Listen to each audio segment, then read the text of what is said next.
hermanos. Vamos entonces a buscar sintonizarnos con la tarea de hoy. ¿Ya les dijeron cómo se llama la conferencia? Ley punitiva versus ley educativa. Ese título de la conferencia tiene algo en común. ¿Qué es? ¿De qué nos van a hablar? De ley, de una ley. Ahora, ¿de qué ley será que vamos a tratar en la noche de hoy? ¿La ley humana? ¿La ley divina? ¿O de las dos? Para poder comprender sobre este tema, analicemos el tema precisamente de la ley. Todos nosotros sabemos que las leyes son conjuntos de normas que sirven ¿para qué? Para delimitar el libre albedrío de las personas en la convivencia social. Que cuando se infringen esas normas hay una sanción, ¿sí? Una pena, una sanción que hay que pagar, sí o sí, que hay atenuantes, que hay agravantes ante esas leyes humanas. Y nosotros nos damos cuenta también que la ley a lo largo de la humanidad y de todas las épocas de la humanidad, las leyes humanas han venido sufriendo transformaciones.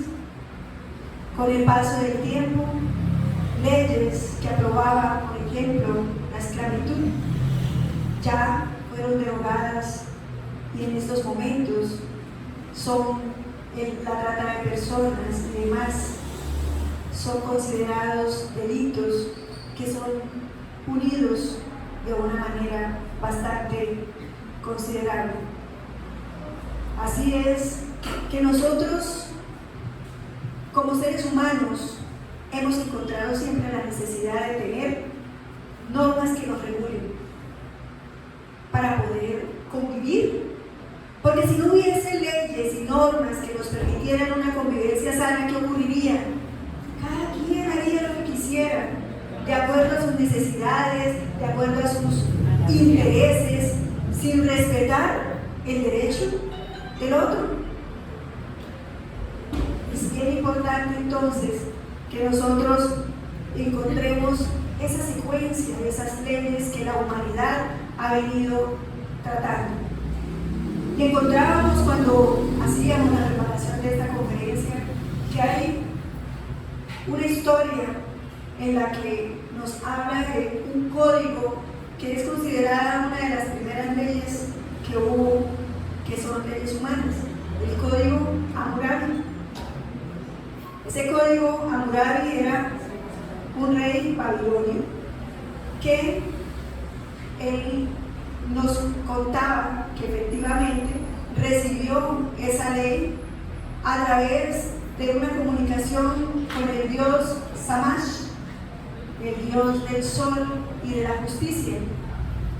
Y en ese código que fue establecido, escrito en piedra, así como ustedes lo ven ahí grabado, porque debía ser en piedra y grabado para demostrar su origen divino.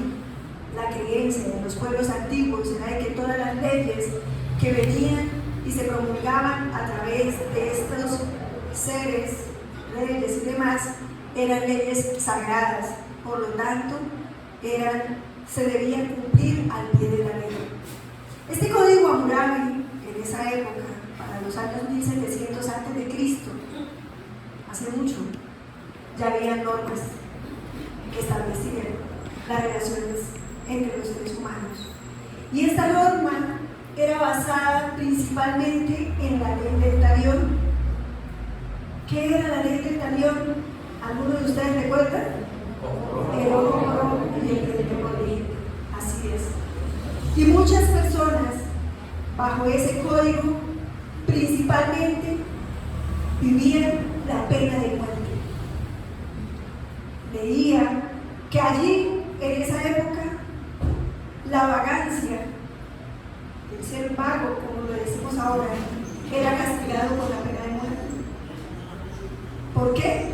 Porque no eran productivos para la sociedad, las personas. Y aquellos que no eran productivos, no sabían aprovechar su tiempo y no eran útiles, pues eran condenados a la pena de muerte.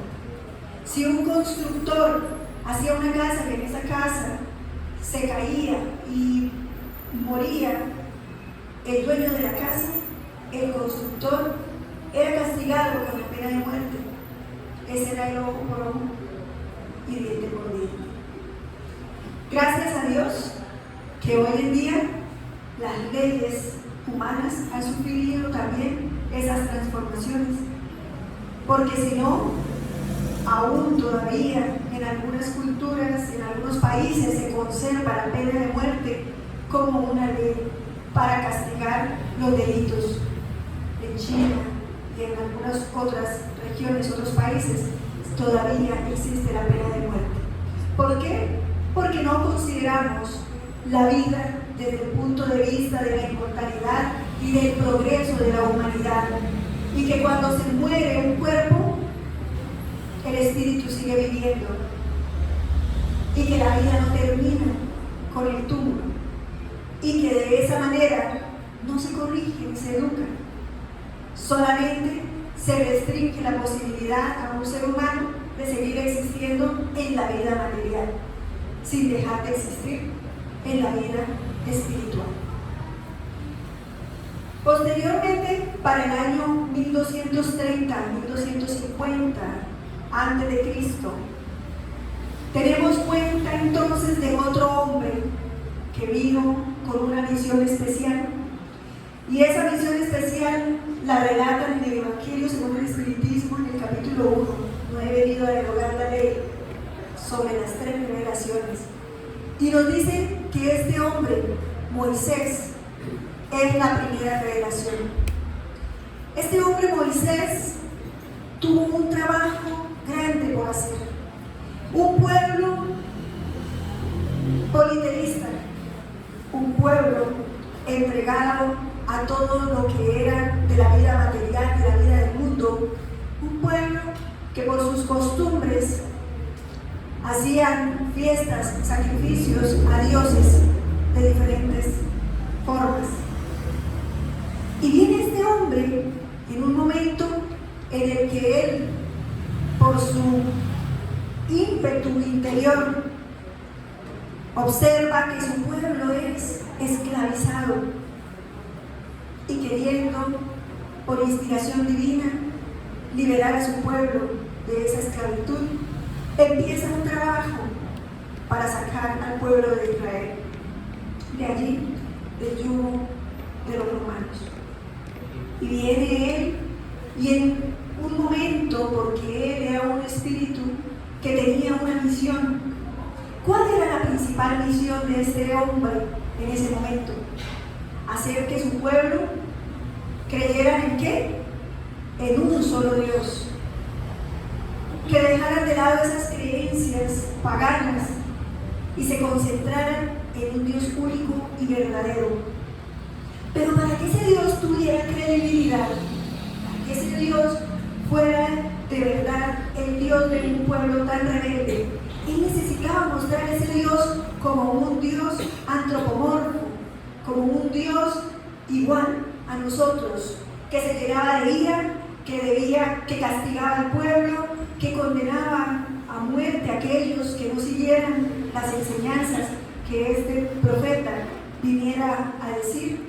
Entonces, ese era el Dios castigador que venía ¿a qué? A castigar al pueblo que no cumpliera con las leyes que él en el monte Sinaí había recibido según la historia de Dios, según la doctrina y el conocimiento de la doctrina de espíritus superiores que hacen la voluntad de Dios, que dieron a conocer esas leyes. Pero para él poder establecer esas leyes que eran leyes morales, los 10 mandamientos, leyes morales, porque si bien es cierto, él las escribió y fueron 10, en ese código de esas 10 leyes se encuentran todos los deberes que nosotros deberíamos cumplir moralmente para actuar de la manera correcta. Si quisiéramos observar la ley de Dios y nos concentráramos solamente en los 10 mandamientos que Moisés recibió en el monte Sinaí, estaríamos haciendo las cosas bien, porque ahí están los parámetros de esa conducta moral. Pero él también promulgó las leyes civiles para ese pueblo, porque era necesario que ese pueblo recibiera también esas normas de conducta. Pero todas esas normas que él estableció eran de orden exterior. Entonces, lavarse las manos antes de comer, que para las fiestas debían ir vestidos de una diferente manera, y todas esas cosas que eran reglamentarias. Lapidar, por ejemplo, a la mujer adúltera, hacer tantas cosas que regulaban las acciones, pero eran de orden exterior y material.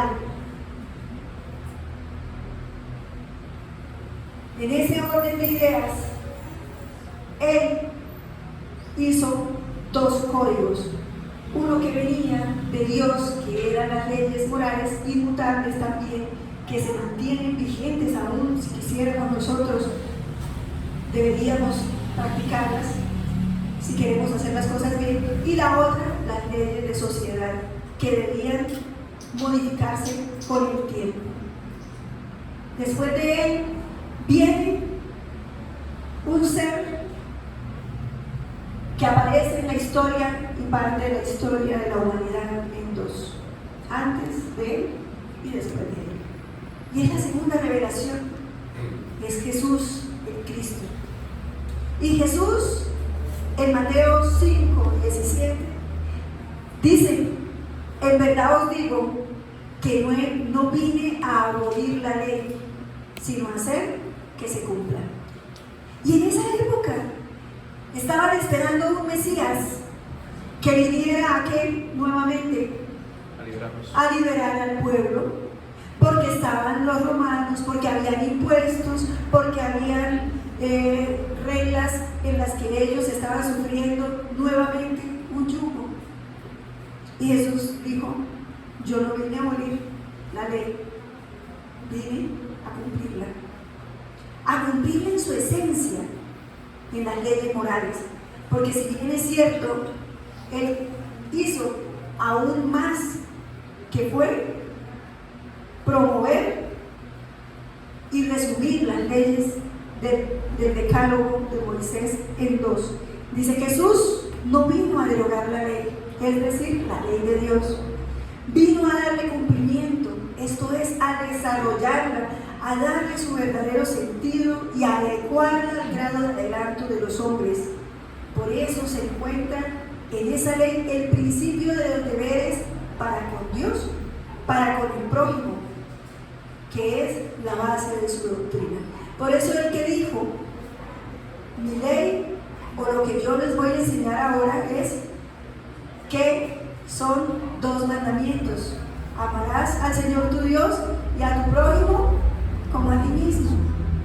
Y dijo, y ahí se resume toda la ley y los profetas, en el amor a Dios y en el amor al prójimo como a nosotros mismos. La ley mosaica, por el contrario, él la combatió siempre. ¿Por qué? Porque él ayudó, asistió a los enfermos, ayudó a la mujer adúltera cuando se la presentaron y que la iban a lapidar porque esa era la ley de Moisés. Y él le dijo: el que esté libre de pecado, que le lance la primera piedra.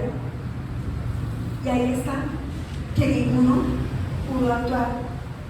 ¿Por qué? Porque todos estaban endeudados ante la ley de Dios y ninguno tenía la autoridad moral para tirar la primera piedra. También Jesús mostró que él era respetuoso de las normas que regían al pueblo en esa época. Cuando le muestran la moneda, y queriéndole decir, bueno, Señor, ¿es justo pagar el tributo o no?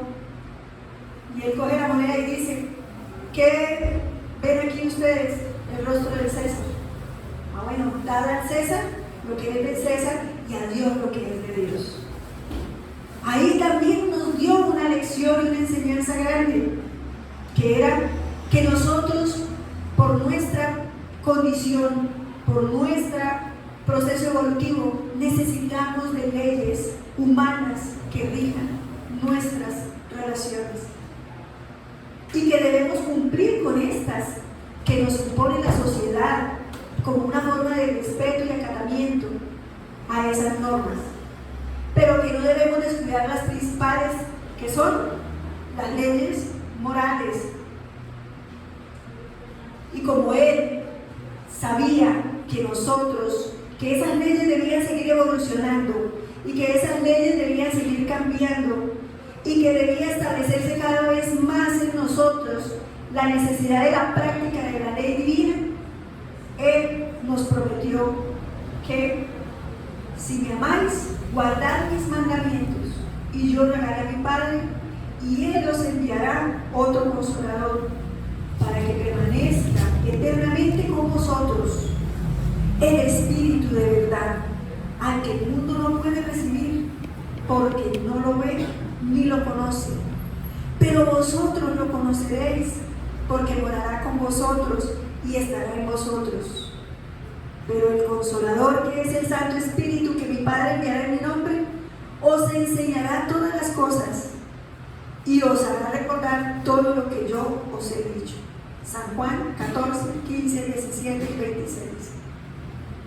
Jesús promete entonces el Espíritu de verdad como el Consolador, como aquel que viniera a ofrecernos la posibilidad de que nosotros recordáramos lo que Cristo nos había dicho y nos había enseñado, porque en la época en que Jesús habló, tuvo que hablar en parábolas, porque en la época en que Jesús estuvo con nosotros, no podía decir que la vida verdadera era la vida espiritual, la vida del alma, porque para ellos todo tenía que ser tangible.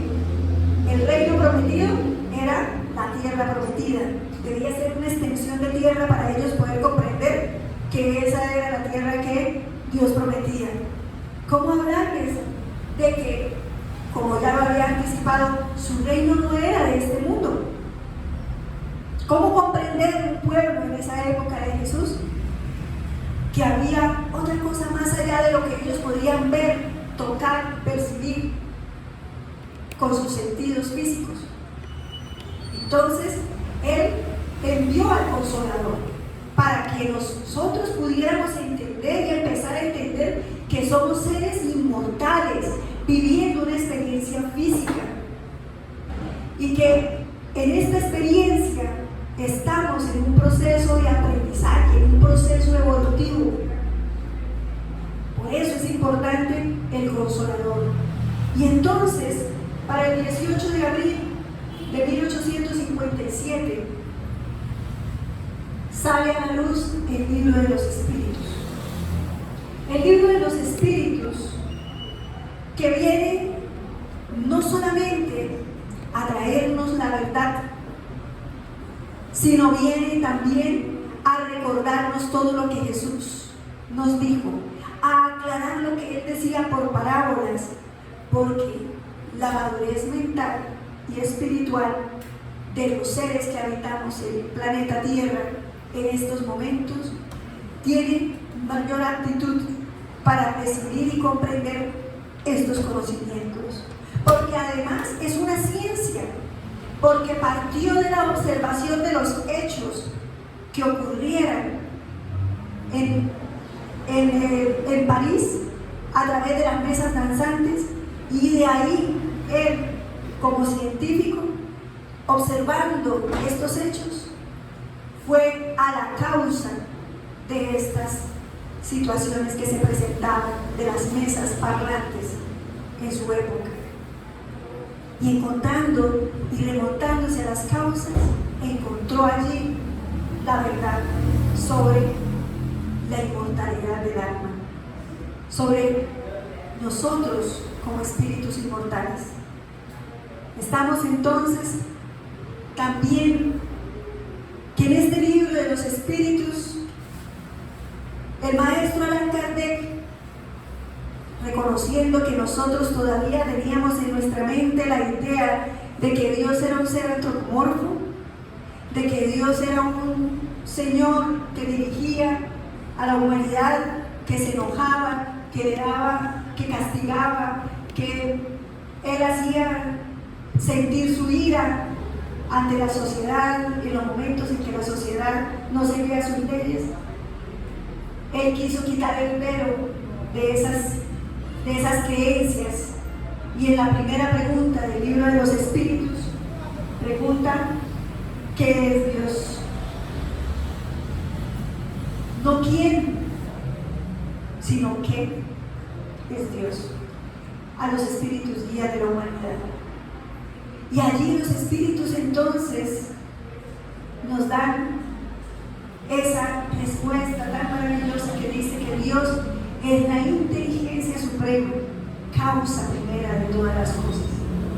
Es la causa de todo lo que existe, todo lo que no ha sido creado o conseguido todavía por el hombre y que existe, es la creación de Dios. Nosotros somos creación de Dios. Por eso Él nos creó a su imagen y semejanza. ¿Pero en qué sentido? No en el sentido material, en el sentido físico, no, sino en el sentido espiritual, en que somos seres perfectibles, y Él sabe que por más que nos equivoquemos y por más que erremos y tomemos decisiones que no nos convienen, estamos en el proceso de transformación, estamos en un proceso evolutivo de crecimiento, trabajando para ser cada día mejores.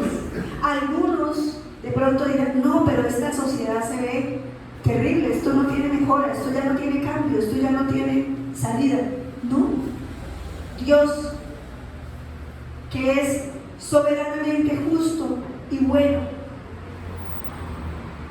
tiene en su soberano amor, su soberana justicia, nos enseña con amor, nos educa a través de sus leyes, porque es así que Él hace que nosotros busquemos de Él, busquemos de las enseñanzas y busquemos la forma de superar nuestras debilidades morales. La sabiduría providencial de las leyes divinas se revela tanto en las más pequeñas cosas como en las grandes, como en las más grandes. Esa sabiduría no da lugar a dudas acerca de su justicia y de su bondad. Cuando nosotros concebimos a Dios como un Dios soberanamente justo y bueno, podemos pensar en que Dios nos castiga,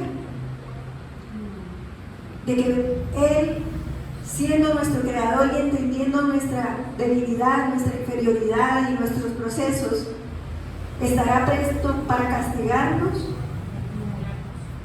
para enseñarnos. Así es. ¿Qué se debe entender entonces para entrar en materia por la ley natural? Dios tiene sus leyes y esas leyes son inmutables.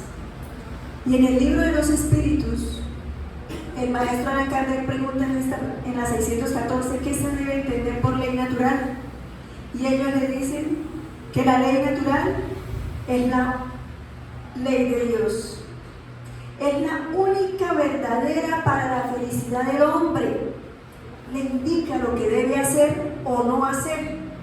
El hombre solo es desdichado porque de ella se aparta. Si nosotros observáramos la ley de Dios, seríamos felices.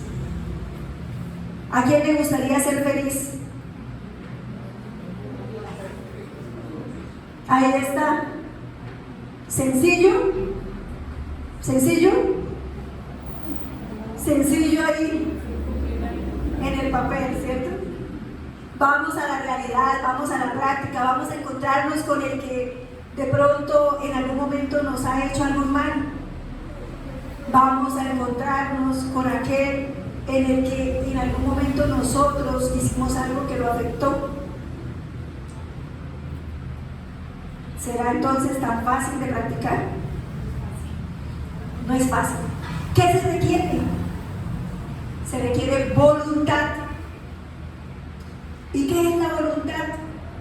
El deseo de hacer, de querer, de hacer, de movilizar todas mis energías, todo mi potencial, todos mis recursos para lograr eso que me propongo.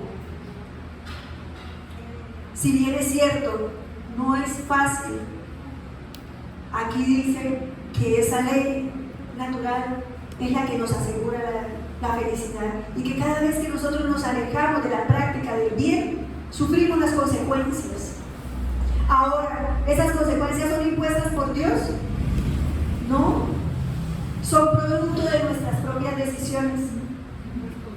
Son responsabilidades que asumimos ante la ley divina por nuestros actos. Esa ley es eterna e inmutable como Dios. Nosotros, estudiando, encontramos también en la pregunta 795 del libro de los Espíritus, ¿por qué la inestabilidad de las leyes de los hombres? Pregunta el maestro Allan Kardec. ¿Por qué son tan inestables? Y él le responde que la ley natural es inmutable y una misma para todos. Sin embargo, la ley humana es variable y progresiva. La justicia humana basada en el egoísmo y el orgullo ha creado derechos y deberes que la ley natural condena. Entonces, muchas de esas leyes que nosotros tenemos todavía hoy no son morales, no tienen nada que ver con la ley divina. De derecho a morir dignamente, derecho sobre mi cuerpo, el aborto. Y así nosotros nos hemos creado derechos que la ley divina no contempla. Si nosotros no somos los que estamos creando la vida en sí, y es Dios el que da la vida, nosotros, ¿por qué creemos y asumimos que tenemos el derecho de cortar una vida, sea cualquiera que sea?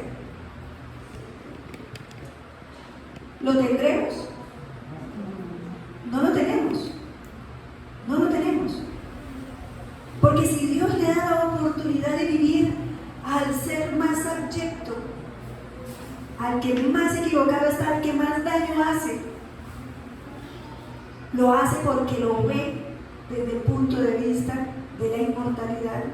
Porque Él sabe que ahorita actúa de esa manera, pero que en la medida en que vaya evolucionando y lo conozca a Dios, conozca sus leyes, conozca de esa existencia de Él, como se reconozca como espíritu, para que puede trascender, va a modificar. Y hay dos formas de avanzar, de progresar. Una, por amor, y otra, a través del doctor dolor. Lo que pasa es que nosotros, como dice acá, por nuestro egoísmo y por nuestro orgullo, elegimos aprender por el camino del dolor. Pero es necesario que nos equivoquemos a veces, porque si no nos equivocamos, a veces creemos que todo es fácil y que no se requiere ningún esfuerzo. Pero cada vez que nosotros tenemos la posibilidad de tomar una decisión en nuestra vida, es una oportunidad que Dios nos concede para tener el mérito de esa acción, la consecuencia de esa acción. Y pregunta Kardec, él no se queda con eso, entonces pregunta, ¿podría la sociedad ser regida exclusivamente por las leyes naturales sin la ayuda de las leyes divinas? Sin la ayuda de las leyes humanas. ¿Sí? Y ellos le responden, podría, si se las comprendiera bien, y si hubiese voluntad de llevarlas a la práctica, bastarían por sí solas. Pero la sociedad tiene sus exigencias, necesita leyes particulares. Y esas exigencias son eso.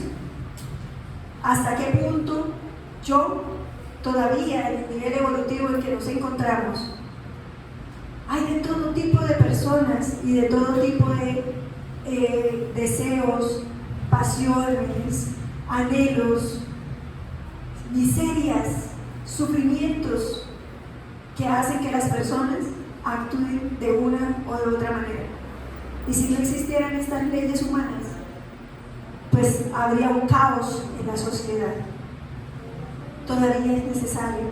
Habrá, cuando llegue el momento de que seamos espíritus más evolucionados, en otros planetas más evolucionados, que depende de cada uno de nosotros, allí encontraremos nosotros que para ellos con la sola ley natural basta, porque se ama tanto y se respeta tanto al otro que ya no es necesario que haya leyes de sociedad que las restrinjan el actuar de los demás y de uno mismo, con referencia al prójimo.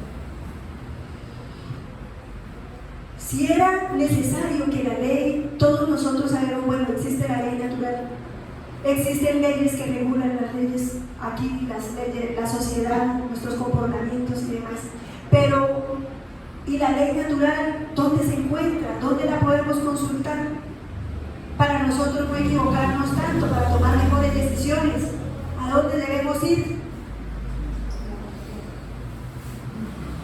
¿Dónde está escrita la ley de Dios? Se la sabe muy bien, en la conciencia. Ahí es cuando queramos actuar hacia otro, escuchemos esa voz interior que nos dice, porque nosotros sabemos que ahí está esa voz interior que nos habla y nos dice, no deberías estar haciendo eso, no deberías hacerlo de esa manera, no deberías. Y nosotros, pero nadie se va a dar cuenta si yo lo hago así. Estoy aquí solo y eso está ahí, yo lo puedo tomar y nadie lo echaría de menos.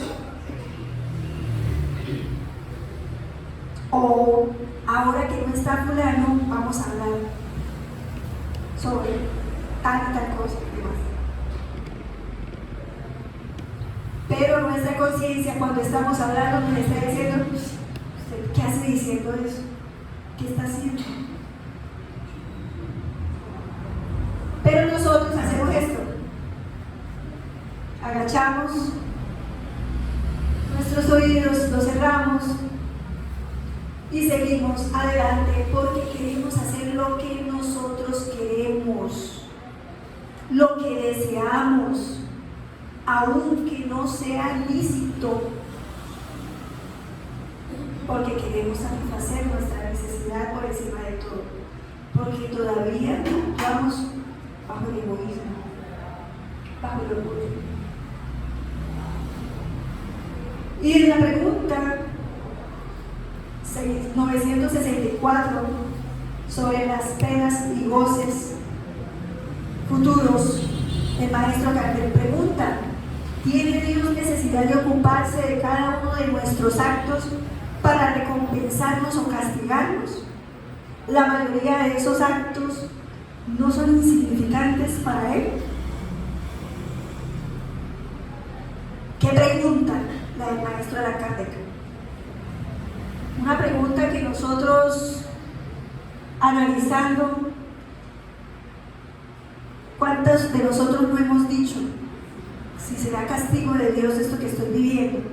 De pronto ahorita que estamos en la doctrina o que hemos empezado a conocer la doctrina, hemos ido entendiendo muchas de estas circunstancias que atravesamos. Pero hubo momentos tal vez de nuestra vida, antes del espiritismo, donde sufríamos o vivíamos una situación. Particularmente tuve la posibilidad de tener una hermana con una limitación física de nacimiento. Y ella, mi madre, pensaba a veces, ¿y quién tuvo la culpa? ¿Por qué mi hija nació así? ¿Por qué Dios me mandó mi hija en esta condición? No entiendo. ¿Seré que mis genes, yo por culpa mía, la niña nació con esta situación? Porque ella no entendía el por qué su hija había tenido una condición de limitación física. Pero gracias a Dios alcanzó a conocer el espiritismo antes de partir de este mundo y alcanzó a comprender cuáles eran las causas de esas situaciones y que no era nadie culpable, que solamente eran oportunidades que Dios ofrecía. Entonces, Dios tiene necesidad de ocuparse de nuestros actos. Entonces cualquier cosa que yo haga, Dios está ahí apenas mirando a ver qué dice para castigarme. Y dicen los espíritus, Dios tiene sus leyes que rigen todas vuestras acciones. Si las violáis, es culpa vuestra. Dios tiene leyes inmutables que nos rigen a todos por igual, buenos, malos, a gente rica, pobre, a todos, a toda la humanidad, en todas las latitudes del globo y del universo, leyes inmutables. Si nosotros las violamos, lo que vivimos es nuestra responsabilidad. Dios ha trazado límites y dice ahí, si una persona es glotona, ¿será que Dios le va a decir, usted por ser glotón lo voy a castigar? No. ¿Cuáles son los límites? Que por ser glotón se va a enfermar. Y de pronto si se enferma y de pronto esa enfermedad afectó gravemente un órgano, puede morir y puede perder la vida física allí. ¿Por qué? Porque no supo tener un límite en su alimentación. Termina siendo un suicidio indirecto y viniendo consecuencias dolorosas, no solo en esta existencia, en la vida espiritual, sino en una nueva experiencia de vida, porque afectamos nuestros órganos. Entonces, las leyes de Dios están ahí y nuestros actos o los seguimos con nuestros actos y vivimos mejor, o nos alejamos de ella y sufrimos las consecuencias. Todas nuestras acciones se encuentran sometidas a las leyes de Dios. No hay ninguna, por insignificante que nos parezca, que no pueda llegar a ser una violación de esas leyes. Si sufrimos las consecuencias de esa violación, solo debemos quejarnos de nosotros mismos, que así nos convertimos en los artífices de nuestra felicidad o desdichas venideras. Es la manera como Dios nos educa, a través de sus leyes. Si nosotros las infringimos, vivimos las consecuencias proporcionales al daño que hemos causado, porque Dios es justo y bueno. Por ende, cualquier circunstancia, situación, dolor que estemos atravesando en este momento, por muy grande que nos parezca, por muy doloroso, muy difícil que nos parezca que está, hemos dicho, Dios se ensañó conmigo, o la ley de Dios me está cobrando muy costoso, recordemos que solamente somos repararnos de acuerdo a lo que hemos causado, en la misma medida del daño que hemos causado o nos hemos causado a nosotros mismos. Y viene ahí un apólogo, dicen los espíritus. Un padre ha dado a su hijo un vasto campo, le dio educación y le dio instrucción y le dijo que con eso él podía conducirse de la mejor manera para que ese terreno que él le dejaba lo pudiera cultivar y pudiera recibir de él todos los frutos y los beneficios que pudiera recibir, para que no tuviera que pasar necesidades hasta en su vejez. ¿qué ocurrió? ¿Qué ocurre si este hombre que su padre le dio instrucción, le dio educación, le dio las herramientas, le dijo cómo debía hacer para cultivar ese terreno, qué debía tener en cuenta para hacer todo para que ese terreno produjera, pero él se echó a la pereza, no hizo lo que debía hacer, no trabajó, no se esforzó, y el terreno se llenó de maleza, y la cosecha se perdió, y él quedó en la miseria? Es culpa de su padre que él haya perdido lo que su padre le dejó. Que se quede de sí mismo, porque fue por él mismo que se perdió todo lo que el papá quiso dar. Entonces Dios nos da amor, nos educa, nos enseña y nos instruye a través de sus leyes, nos deja la conciencia como guía para que nosotros no perdamos el camino. Pero nosotros, por pereza, por falta de voluntad, por egoísmo, por orgullo, queremos actuar de diferente manera a lo que Él nos está ofreciendo. Y entonces, ¿a quién debemos nosotros el sufrimiento que tenemos? ¿A quién se lo debemos? A nosotros mismos, a nuestra responsabilidad, a nuestros actos presentes, que son los que nosotros tenemos la libertad de realizar, porque Dios nos creó a todos como espíritus sencillos e ignorantes, pero nos dio un libre albedrío, una libre voluntad de hacer lo que queramos. Pero a través de sus leyes, hay una ley de estas inmutable, que es la ley de causa y efecto, donde somos libres para sembrar lo que queramos, pero la cosecha de nuestros actos es obligatoria. Entonces, todo tiene un efecto, querido hermano, querida hermana. Hoy nuestros actos debemos realizarlos, porque cada cosa que hoy estamos haciendo va a tener un efecto.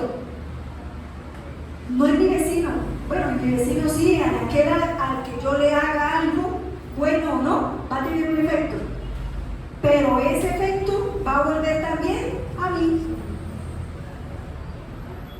Y es allí donde yo debo empezar a decir cómo puede ser mi vida, cómo es mi vida presente, y de ahí ir determinando cómo será mi vida futura. Porque hoy en este presente estamos construyendo para nuestro futuro. Estamos construyendo cada día, con cada acto, esa ley en nosotros, haciendo que se cumpla, y lo que se vaya a cumplir de aquí en adelante en nosotros será la consecuencia de cada acto presente. Pero, no, yo no hago ni bien ni mal, yo no le hago mal a nadie. Bueno, pero ¿practicas el bien? No, tampoco. Somos responsables del mal que se genera por el bien que no hacemos. Cuando hay tanta necesidad, cuando hay tantas cosas que nosotros podemos hacer en favor de otros, y a veces preferimos quedarnos de brazos cruzados o solamente gozando de nuestros beneficios materiales, y no nos movemos a tratar de hacer que otros reciban algo de bueno de lo que yo puedo dar. Una palabra, un gesto, un abrazo, escuchar a alguien necesitado. Entonces, cada uno de nosotros cosechamos el fruto de nuestros trabajos, de nuestros esfuerzos. Dios sabe que nosotros no nos vamos a perfeccionar de la noche a la mañana. Y por eso en el espiritismo, la premisa que nos enseña el maestro Allan Kardec es que se reconoce el verdadero espírita por su transformación moral, pero también por los esfuerzos que hace por dominar sus malas inclinaciones. Entonces, cada vez que nosotros nos esforzamos por dominar algo que nos está alejando de la ley de Dios, del amor de Dios, Estamos adquiriendo virtud, porque la virtud es esa resistencia voluntaria al mal que hay en nosotros. Cuando nosotros nos esforzamos, hay virtud. Y el maestro Allan Kardec, en una nota a la respuesta 685 con relación a que en la sociedad se presentan crisis y a veces no hay trabajo, hay miseria y demás, y la ciencia económicas buscan el punto de equilibrio entre la producción y el consumo, entre la producción y el consumo para establecer un equilibrio. Pero dicen los espíritus que hace falta algo muy importante en medio de esa producción, de ese consumo, y ese elemento es la educación. No la educación intelectual, sino la moral. Aunque tampoco nos referimos a la educación moral extraída de los libros, sino a la que consiste en el arte de formar los caracteres, la que genera hábitos, puesto que la educación es el conjunto de hábitos aprendidos. Aquí es importante que nosotros entendamos que esa educación, el arte de formar los caracteres, y pensamos en los niños, en los jóvenes, pero nosotros también todavía tenemos hábitos muy arraigados, hábitos que no son sanos, que no nos edifican, que no nos hacen mejorar, que no nos hacen progresar, que nos retienen ahí en la retaguardia como un lastre que no nos deja avanzar. Entonces nos cabe a nosotros generar hábitos nuevos, generar hábitos de previsión, dice el libro de los espíritus, de orden y de previsión. Porque si nosotros tenemos orden y previsión, nos anticipamos a las circunstancias, estamos atentos, vigilamos nuestros actos, cómo debemos hacer las cosas, para no seguir cosechando, cultivando y generando compromisos que van a pesar en nuestra contabilidad. A la educación moral cabe la tarea de crear condicionamientos sanos en los individuos, a fin de que no realicen todo cuanto deseen, aunque puedan. Cada vez que vayamos a hacer algo, pensemos, ¿puedo hacerlo? ¿Debo hacerlo? Son las dos preguntas que debemos hacernos. ¿Esto que quiero hacer lo puedo hacer? Sí, sí lo puedo hacer. ¿Y debo hacerlo? ¿Está dentro de lo que es correcto hacer? Si la respuesta es no, no lo hagamos. Y viceversa, ¿esto que quiero hacer lo debo hacer? ¿Yo debo ayudar a esta persona de esta manera que quiero? Pero ¿puedo? ¿Tengo las condiciones? ¿Estoy actuando de manera responsable, con orden, con prevención de esa ayuda que voy a dar, que voy a hacer, que voy a realizar? Si algo me dice que no, ahí hay algo que no, porque no tengo los recursos, no tengo los medios, no tengo algo, pues debo decir no, no puedo.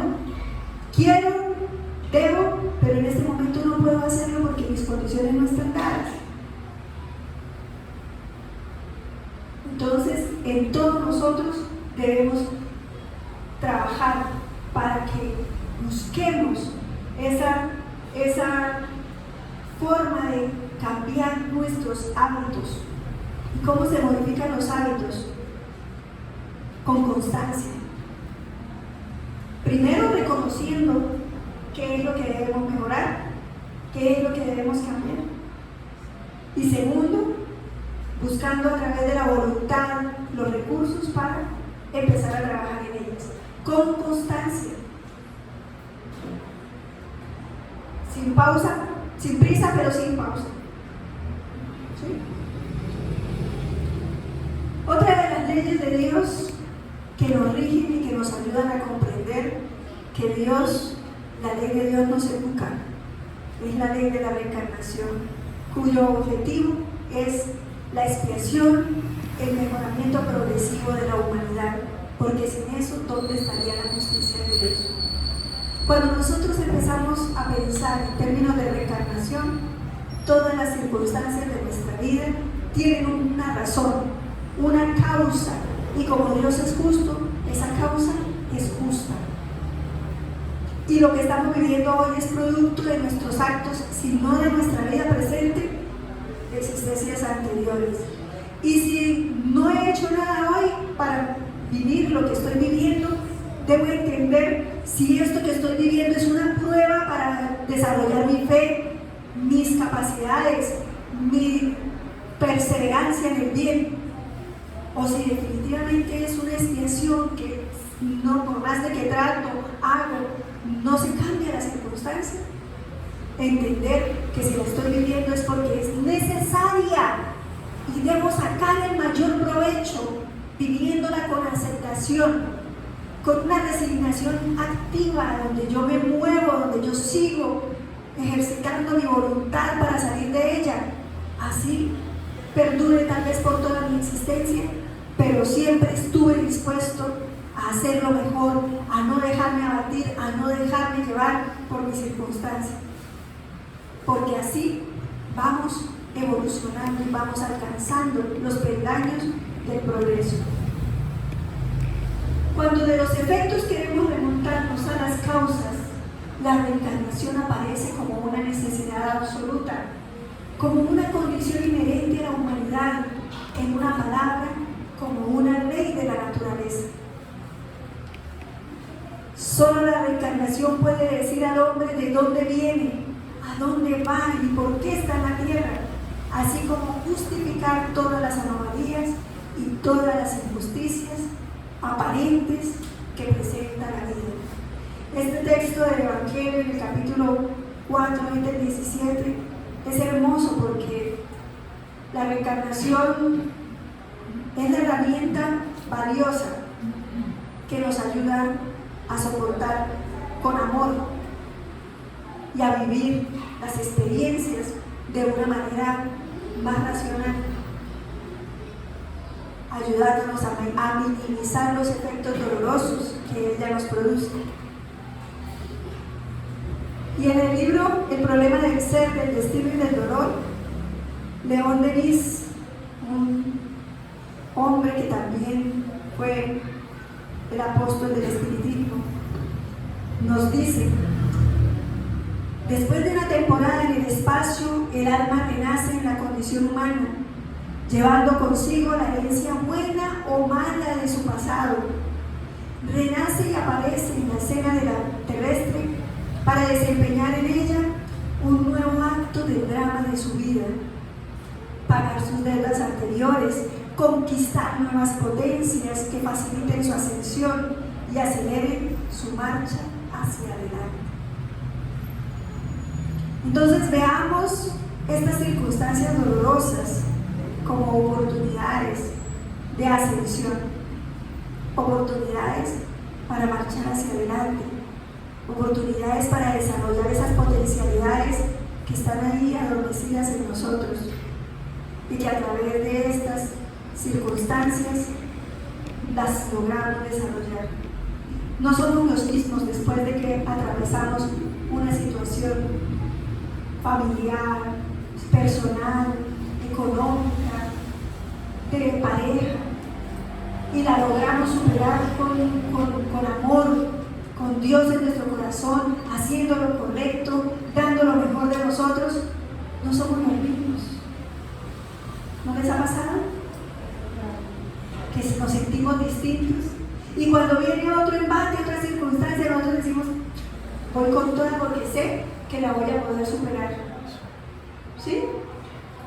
Porque así, en todas las cosas de nuestra existencia, en todas las cosas, aún en los ejemplos terrenales, ¿qué sería de los deportistas si no se exigieran a sí mismos largas horas de rutina, de trabajo, que así se tuvo una lesión y van y se preparan y hacen, se cuidan y vuelven y salen y siguen luchando y siguen entrenando y siguen hasta que logran alcanzar la meta?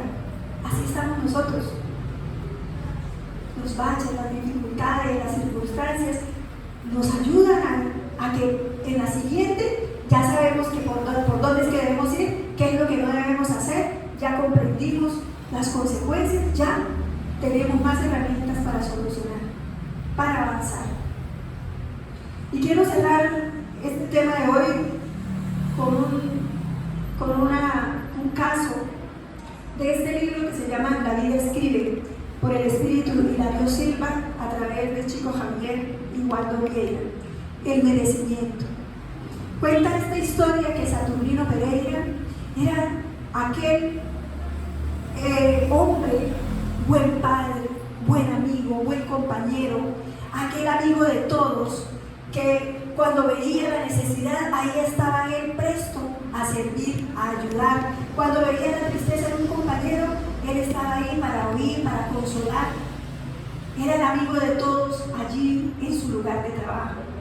Pero un día, Saturnino, estando en su máquina de trabajo, tuvo un accidente y la máquina se llevó su brazo.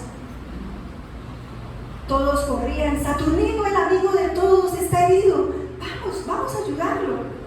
Cortaron una sábana, le amarraron, le hicieron torniquete. El dueño de la fábrica se fue con él a la mejor clínica, porque era Saturnino, el amigo de todos, el que era el mejor compañero.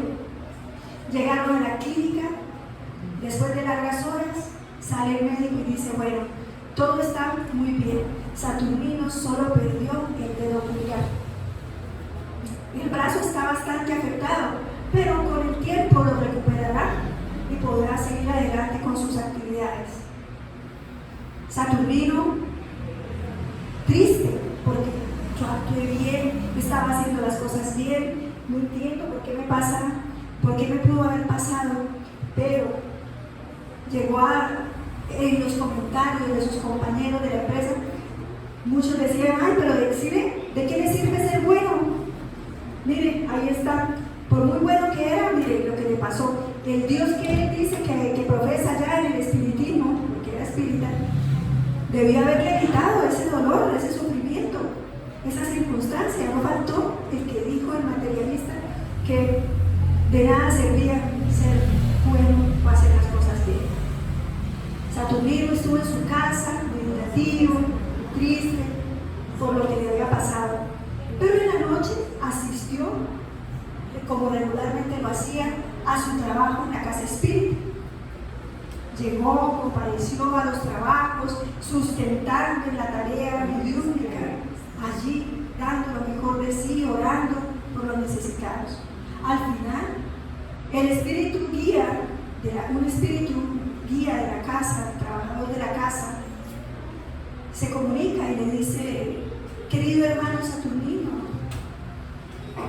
¿qué te pasa? Te veo triste. ¿Por qué te sientes mal? Deberías considerar esto como una bendita oportunidad que tú mismo pediste antes de venir a esta experiencia terrenal. Saturnino se quedó pensando y escuchando al mentor.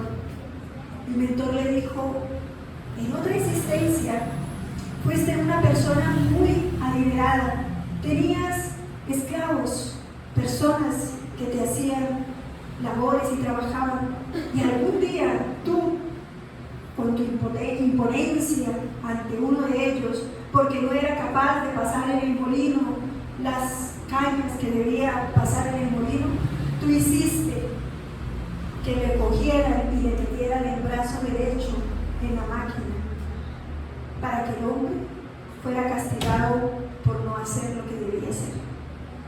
Y tú, en el mundo espiritual, teniendo en tu mente la escena de ese dolor y de ese sufrimiento que causaste, decidiste que debías vivir algo para reparar ese daño que tú habías causado, y en ti mismo vivir esa experiencia de ese daño que habías causado.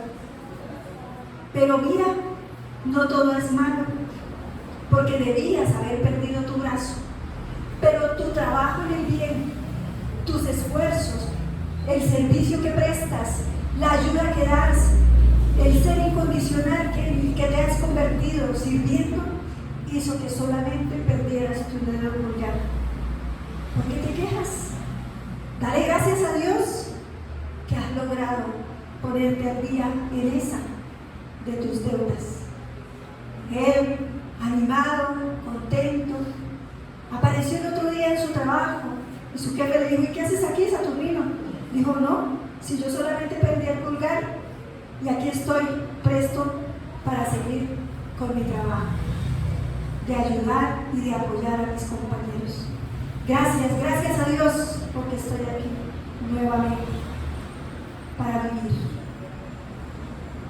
Entendamos, queridos hermanos, que solamente nosotros somos los artífices de las cosas que vivimos, y cada cosa es un peldaño a escalar, una oportunidad bendita de aprendizaje, de doblegar nuestro orgullo, de trabajar en nuestra humildad, de trabajar en el amor, de trabajar en la práctica de la ley de justicia, de amor y de caridad, porque solo a través de esa práctica de la ley de justicia, amor y de caridad podremos nosotros empezar a disminuir en nosotros esas cargas negativas que traemos y a trabajar para cada día poder ayudar, amando, sirviendo y dando lo mejor de nosotros. Esa es la invitación que Cristo nos hace hoy a todos nosotros en esta noche. Reflexionemos en eso, queridos hermanos, y dispongámonos